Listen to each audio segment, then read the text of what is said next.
Welcome to Raw Talk. Hope everybody is doing well. I'm going to have a few links down below, as always, in the description box. I'm going to have the full video recap from WWE if you want to watch that. The text recap where I get my information from, and from obviously watching the show. And I also want to talk about this very briefly. I don't want to make a separate video on this, but I did want to talk about it. I was on Twitter, which I go on a lot to discuss all things wrestling. But I also get into politics and I'll comment on stuff. And I'm very confident that I'm pretty decent at what I reply to. Like I'm not too crazy with stuff that I say. I'm confident of that. My point is this. The Miz posted a funny video trying to get away from R-Truth. And it's really funny. And then he'll just show up, and then I went to comment, and it's like, hey, Ron, that's really funny because he used to follow me on Twitter. We'd have a lot of, little back and forths, and I'd say something nice about him, and he'd actually reply and be like, hey, man, thanks, or whatever, right? And it was really cool. And then I went to @ him, and I couldn't find him, and right away I was like, oh, you got to be kidding me. And I went and looked up his profile. I somehow got blocked.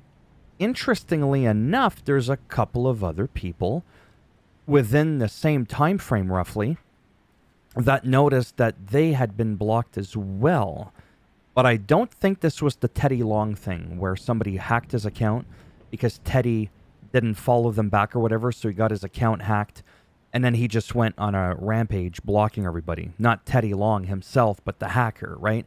And then he just never went back to unblock people. So if I go to Teddy Long and I try to to look him up, right? And I click on him. See, I'm blocked by him too.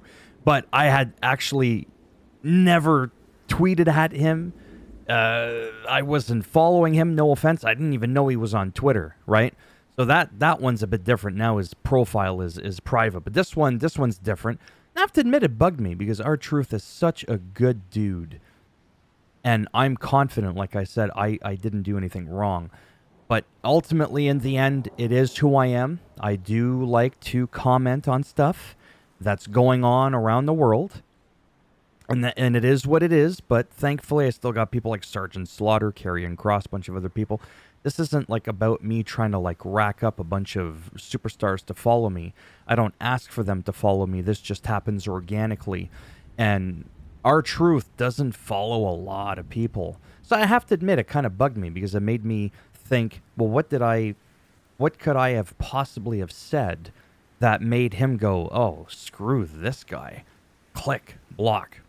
But it is what it is. I can't change who I am. I'm not going to stop talking about the news and politics and comment on stuff. But I get it. If you were saying something very derogatory and then you have someone as high caliber as R-Truth, right, and you're on social media and you're following people that are doing distasteful things, well, then naturally, yeah, I totally would understand doing that. So let's get into the notes. It's all about the notes. Rhea Ripley calls out Raquel and Liv. She wants to face them, but then Tiffy Time decided to come out and tell Rhea to stay out of Nia Jax's way. Raquel and Liv then come out. They have a good laugh, a little bit of a melee there. And later on that night, it would end up that Tiffy and Rhea would actually team up, make a decent team, and they would face Liv and Raquel. So then Bianca, well, that's not Bianca and Jade Cargill, but Bianca and Jade Cargill were in a match with Damage Control, and they did defeat them, and they're the ones from NXT, Lash Legend and Jakara, Lash Legend, I believe, and Jakara Jackson interfered a little bit with Io Sky. And then Bianca was able to give her the KOD to pick up the 1-2-3. I've been waiting for a few hours to say that KOD to pick up the 1-2-3 because it rhymes. And they retained the title. Then we had here, not this one here, Adam Pearce with a one-on-one interview with Bronson Reed. And it was actually kind of nice. It wasn't too rude or anything like that. Adam wants Bronson Reed to be on page with him, on the same page, to simmer down a little bit. Bronson says he wants a one-on-one with Seth to prove that he belongs at the top of the food chain, not at the bottom. I already believe that anyways because his matches with Braun Strowman have been absolutely mind-blowing to me. They really have been. They've been very entertaining. It doesn't feel choreographed. Like it's just, for me, it's been a thing of absolute beauty. I've been loving it. So yeah, Seth later tells Pierce, though, that he wants a rematch, even though Adam Pierce is like, oh, I don't know if you should do this. You haven't been 100% for a while. Pierce needs to think it over. Alpha Academy's Otis and Akira versus the War Raiders, not the Viking Raiders. You remember the Viking Raiders with Eric and Ivan. They've been repackaged, and they're Valhalla. Remember, with the horns there? I don't know why they got rid of the Viking thing and why they're just the War Raiders. I missed the face paint and the shield and whatever. For whatever reason they did that, they did it. Anyways, this was a really nice match. I had fun watching this. And the War Raiders picked up the win. We need some more tag teams. And with all due respect, I think Alpha Academy can do pretty good. Akira with the speed, Otis with the strength, right? Kind of like the whole Bret Hart, Jim the Anvil Neidhart kind of thing. But with all due respect, I could take the Hart Foundation a bit more seriously. Akira sometimes used a little bit of like a... kind of like a Santino Morello, where he's used a bit of as a comedy act. That dude is really talented, though.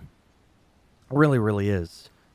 So, yeah. So, they're moving ahead in the number one contenders tournament that are going to face the Judgment Day, JD McDumdum, and Grand Slam Finn. Helps if I can speak properly. Cody Rhodes had an in-ring promo, and this was actually really nice. Talks about St. Louis, where they are, being the first place where people were talking about, you know what, we want Cody. So that was a special place for him. They're going to face each other, Gunther and Cody, that is, November 2nd, Crown Jewel. What was really nice about this is, you know, Gunther does that, and I've said this 100 times. I'm repeating my own words. Gunther does that whole Paul Heyman thing where it's like, you're so good. You're a decorated superstar. But... there's always a but, right? But he didn't really do that, except do the whole thing with, your thing with Kevin Owens. But it ended up that Cody Rhodes was taking more shots at Gunther than anything. But then he extended his hand. Gunther shook his hand. Didn't attack him. There was no cheap shot. Giovanni wasn't, well, obviously Giovanni wasn't there. Ludwig Kaiser was not there. I love Gunther, man. Like, I don't think words describe it. Same thing with Cody. A lot of people, I'm just so appreciative of the product that we have right now in WWE. It's unbelievable. So this moment, which was almost 12 minutes, you can actually watch it again right from WWE's website if you want. It was really good. What I really enjoyed about the Kofi Kingston versus the Braun Breaker match is it was a good match. It wasn't just a squash match because, you know, like that time Brock Lesnar took out Kofi Kingston. I think it was on a SmackDown or a Raw. It was like on a regular show, won the title, just completely obliterated him. And the badass Braun Breaker is someone that is believable that could do something like that to Kofi, but that didn't happen. So you still end up with the result that Braun Breaker picks up the win. He picks up the victory. But you do so at the same time while retaining Kofi Kingston's character, like the integrity. Like, you don't make him look like a bitch, right? So to me, that was really important to do that. And afterwards, Braun went to attack Kofi. Then Xavier Woods comes out. So does Jey Uso. Okay? So that was really cool. And then speaking of Jey Uso... oh, there he is right there. Jey Uso. My goodness. We had Jimmy Uso, right? He was backstage a couple of times trying to talk with Jey, Jimmy and Jey. Jimmy trying to talk with Jey. My goodness. And it didn't work out. Like, Jey is pissed for obvious reasons. Like, it's so obvious. Like, he's not as forgiving right now. And then after he told him the second time, look, man, just get out of my face. So obviously they're building up that thing where they're probably going to get back together. Paul Heyman's probably going to come back, I think, at least for a little bit. Not too sure if they're going to get Sami Zayn on board. I have no idea, because he was a huge part of the bloodline as well, too. Don't forget that. And speaking sadly for me. R-Truth defeats The Miz after rolling him up in a pin, getting distracted because the Final Testament came out. But after that, as R-Truth was leaving, Final Testament attacked Truth, threw him back in, and then The Miz skull-crushing finale. Okay. So that was that. This was a good match. I enjoyed this. I wasn't sure if Raquel was going to have, ring rust, because that can happen. She was gone for a long time. So you had Rhea and Tiffy versus Liv and Raquel, but it ended up in a no DQ, or no contest, rather, because Nia Jax came out at the end. Tiffy looked like she was going to actually cash in on Liv, but Dirty Dom saved the day, came to the rescue, and that is what you see here at the very, very end. So I am glad to see her back, right? A lot of people are going to be like, who is, right? And I get that. You don't have to like everybody. And again, when you don't like somebody, it also doesn't mean that you don't like them personally. It's just their character, them as a performer, a superstar, a wrestler. You just don't care for them. And that's perfectly fine. I thought she was fine, but she was gone for a while, right? Because she had a pretty serious skin condition. I think I could sympathize a little bit, because when I was younger, not that I'm doing pretty good now, oh man, did I have issues with my skin. It was super red, like I mean super red. And then with my stubble coming in, you think I look bad now. A little bit of that rosiness, a little bit, but it looks worse in the light. It used to look like I was getting beaten or something. I mean, I was in martial arts and all that, and was getting kicked and punched and stuff, but that's not what it was from. So anyway, she was gone for a long amount of time there, and it was horrible. It looks like it's under control now, so I am very happy for her, because that could be a pretty big deal, right? Especially with how vile people can be, picking on people for, how they look, and when you're on TV and stuff like that, you got millions of people watching you.